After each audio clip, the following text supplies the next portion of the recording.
예, 여러분 안녕하세요. 곰돌입니다. 자, 오늘은 국가체제의 정비와 상호교류와 전쟁, 상호교섭과 전쟁에 대해서 한번 알아보도록 할게요. 네, 상호교섭이나 상호교섭 내용보다는 아마 전쟁에 대한 내용이 더 많을 거예요. 자, 그러면 국가체제의 정비에 대해서 보도록 하겠습니다. 자, 초기 단계입니다. 초기 단계에는 재정일치사회다라고 되어 있어요.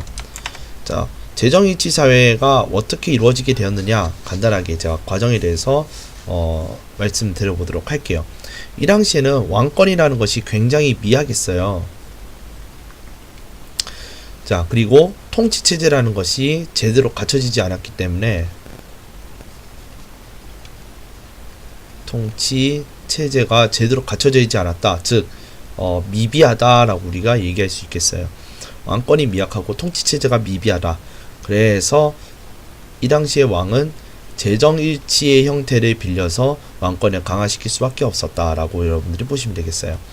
그 다음, 이렇게 나라를 건국한 사람 우리가 건국자라 하겠죠. 그죠?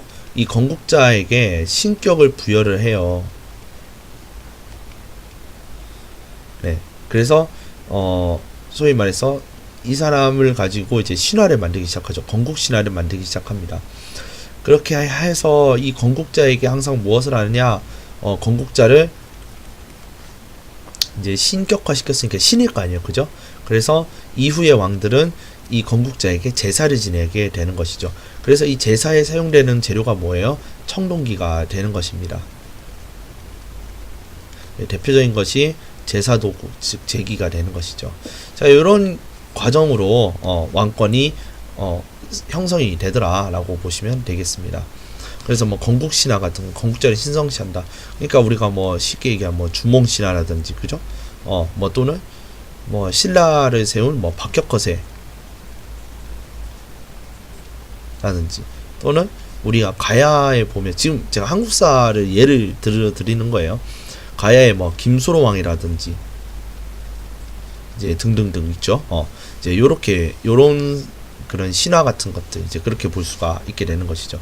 결국 이 건국 신화를 통해서 건국사를 신성시한다라는 것은 두 가지 효과를 노리고 하는 거예요. 첫 번째가 왕권 강화가 되는 것이고요.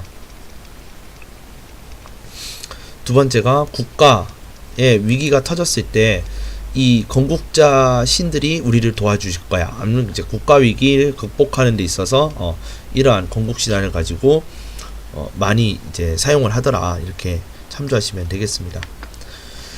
두 번째, 왕권을 강화하는 데 있어서 첫 번째는 왕위를 세습하는 방법, 그 다음에 관료가 출연하고 문서를 사용하고, 그 다음에 군대를 육성하는 이제 그러한 모습들이 이제 나타나게 되는데요. 먼저 왕위 세습에 대해서 볼게요. 왕위 세습은 점차 발전하면서, 나라가 발전하면서 부자상속이 확립이 되기 시작해요. 지금 가족성이 많이 떨어지죠. 자, 왕위 세습은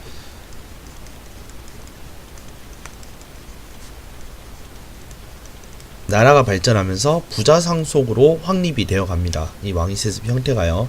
그러니까 왕권이 미약할 때에는 뭐 신라 같은 경우에는 왕이 교대로 이제 세습을 한다든지, 또는 고구려 같이 자식에게 왕위를 세습하는 게 아니라 자기 동생이나 또는 사촌들에게 이렇게 왕위를 세습을 해야 되는 이제 그러한 형태였다가, 이것이 중앙 집권화가 되면서 단독 세습 또는 부자 상속 이런 것들을 확립해 나가던 것 같이, 이 동아시아 나라 국가들도 이 왕위 세습을 하는 데 있어서 부자 상속화가 된다라고 여러분들이 이해하시면 되겠습니다. 자, 두 번째로 관료 출연인데요. 관료 출연, 즉 황제가 또는 왕이 업무를 분담을 하기 위해서 유능한 사람들을 관료로 등용을 하여서 이제 임명을 하는 것이죠. 그래서 이제 진나라 같은 경우에는 죄송합니다. 삼공 구경제를 사용한다든지, 또는 고조선에서도 뭐 비왕, 경, 상 이제 이런 것도 있었고, 그 다음에 뭐 흉노 같은 경우에는 뭐 왕과 소왕과 뭐 천장 뭐 이제 이런 직책이 있었다라고 볼 수가 있겠습니다. 이런 것들이 다 관료라는 것들이 있어서 정치를 하는 데 있어 최고 지배자들의 업무를 분담해서 하였다라고 우리가 볼 수가 있겠습니다. 그 다음에 문서를 사용하는데 행정에 도움이 되도록, 즉 행정의 효율성을 증대시키기 위해서 문서를 사용하게 됩니다. 행정의 효율성 증대를 위해서 이제 행정 문서 같은 것들을 이제 사용하게 되는 거죠. 그러니까 우리가 요 내용을 보면서 이 나라는 이 당시에 이렇게 살았구나, 이러한 체제를 가지고 살았구나라는 우리가 추측을 할 수가 있게 되는 것이죠. 자, 그 다음에 군대를 육성하는데, 이 군대는 왕권을 뒷받침하기 위해서 이 군대가 이제 육성이 되는 것이죠. 이 당시의 군대, 즉 이렇게 확립되기 전에 국가는 굉장히 왕권이 미약이 있기 때문에 왕만큼 다른 이제 제후들이라든지 또는 이제 왕만큼 이제 다른 부족에 있던 군장들이나 이제 그런 지도자 세력들이 왕권에 이제 대적할 수 있을 정도의 군사력을 각기 가지고 있었는데, 점차 이런 형태가 아니라 이제 말 그대로 왕의 직속에 있는 군대들 위주로 이제 육성이 돼가는 것이죠. 그러다 보니까 그 군대들은 곧 왕권을 뒷받침하는 든든한 이제 버팀목이 되어 주는 것이죠. 이런 식으로 해서 왕권이 강화가 되더라. 이제 나라가 국가 체제라는 것이 정비가 되고 발전을 하면서 왕권은 요런 3가지 또는 4가지 형태로 발전을 시키게 된다. 이렇게 여러분들이 이해하시면 되겠습니다. 자, 그 다음에 국가 체제 정비 이제 두 번째 내용인데요. 지방 통치제도에 대해서 한번 보도록 할게요. 자, 먼저 봉건제도 같은 경우에는 주나라에 있었던 내용이고, 군현제는 진나라의 내용이 될 것이고, 군국제는 한나라의 내용이 되겠죠. 그죠? 자, 봉건제 같은 경우는 왕과 제후가 그런 이제 혈연 관계에 의해서 토지를 주어서 이제 분담케 하는 건데요. 그러다 보니까 이거는 지방 분권의 성격을 가지고 있어요. 그죠? 그리고 군현제 같은 경우는 전국을 군과 현으로 나누어서 지방관을 파견하는 거잖아요. 이거는 중앙 집권의 형태다라고 우리가 볼 수가 있겠죠. 그 다음 세 번째, 군국제는 이 봉건제와 군현제를 절충한 형태가 되겠는데요. 점차 이 군현제는 한나라 때에 군현제화가 돼요. 그래서 한무제 때는 군현제로 사실상 이제 정착이 되는데요. 이거에 대해서 간단하게 말씀을 또 다시 한번 드리자면, 군국제 같은 경우에는 군현제 더하기 봉건제잖아요. 황제가 직속으로 다스리는 대부분의 영토는 군현제로 두는데, 이 황제가, 즉 이제 정확하게 얘기하면 한 고조 유방 시기에 통일을 하는데 도움을 줬던 장수들이 있죠. 뭐 한신, 영포 이런 사람들 있죠. 이런 사람들에게 그 토지를 떼어서 그 공을 이제 치하를 해야 하는 상황이 된 거예요.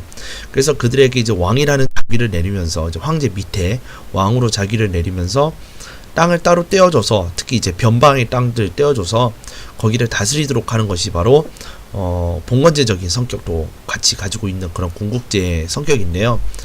문제는 황제가 영구 불변하게 그 지존의 자리를 지키기 위해서는 결국은 이 공신들 세력이 없어져야 이제 확실해지게 되는 것이죠.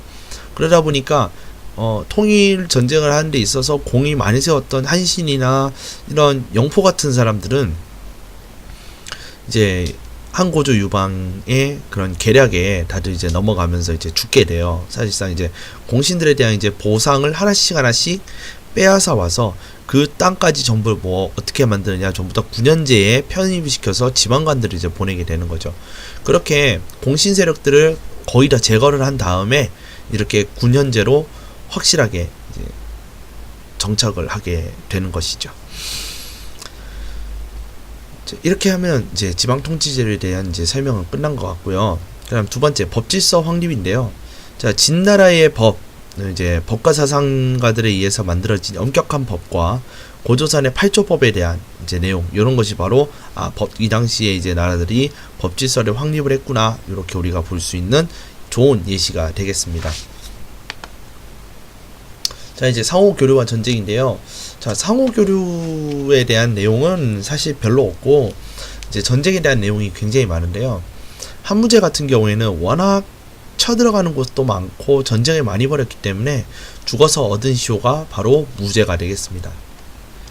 예, 이 한무제는 고조선과 베트남을 정복을 해서 각 지역에다가 군현을 설치를 해요. 그래서 고조선에서는 4개의 이제 군현이다 해서 한 4군을 이제 설치했다라고 이제 제가 말씀을 드렸죠. 그죠? 자, 그 다음에 넘어가서, 자, 장건이라는 사람은 역시 이 사람도 한무제 때의 인물인데, 이제 한무제가 이제 서역에 있는 나라들과 교역을 맺으러 가는데, 사실 교역을 맺는 거는 실패를 했지만 이 비단길을 발견한 거는 어마어마한 이제 업적이 되는 것이죠. 자, 그 다음에 흉노를 정벌을 해서 고비사방 이북으로 몰아내고요. 자, 특히 왜 고조선을 정벌을 했는가에 대한 그런 이제 합당한 이유 합당한 이유라긴 좀 그렇고, 좀 뭔가 정당성, 뭐 이제 뭐 그런 식으로 이제 부여를 한다 할 때 이제 얘네들이 뭐라고 얘기했냐면, 첫 번째, 이 나라가 너무 잘 나가서요 라고 얘기하는 거예요. 무슨 말이냐면, 이 당시에 고조선이 중개무역을 하고 있었잖아요. 중개무역으로 이제 이 나라가 성장을 하고 있기 때문에 이 나라를 눌러놓을 필요가 있는 거죠. 견제할 필요가 있는 거였죠. 그래서 쳐들어갔다. 두 번째, 이 내가 지금 열심히 한무제가 열심히 해서 흉노를 고비 사막 이북으로 몰아냈기는 하지만, 이 흉노가 언제든지 고조선과의 연맹을 맺고, 즉 동맹 같은 것을 맺고 이렇게 중국으로 양면으로 쳐들어오게 되면 이 한나라 입장에선 굉장히 아프다. 그래서 한쪽을 완전히 눌러놔야 되겠다 싶어서 군대를 보냈다. 이제 요렇게 합리화를 이제 시키는 거죠. 네. 어쨌건 고조선은 이것을 막아내지 못했고 결국 멸망하고 한사군이 설치가 되었다. 이렇게 우리가 볼 수가 있겠습니다. 자, 그래서 오늘 내용은 여기까지고요. 다음 시간에는 저희가 인구 이동과 전쟁이라는 내용을 가지고 또 공부해 보도록 하겠습니다. 곰돌이는요, 구독과 좋아요를 받게 되면 큰 힘을 이제 발휘하게 됩니다. 지금까지 곰돌이였습니다. 감사합니다.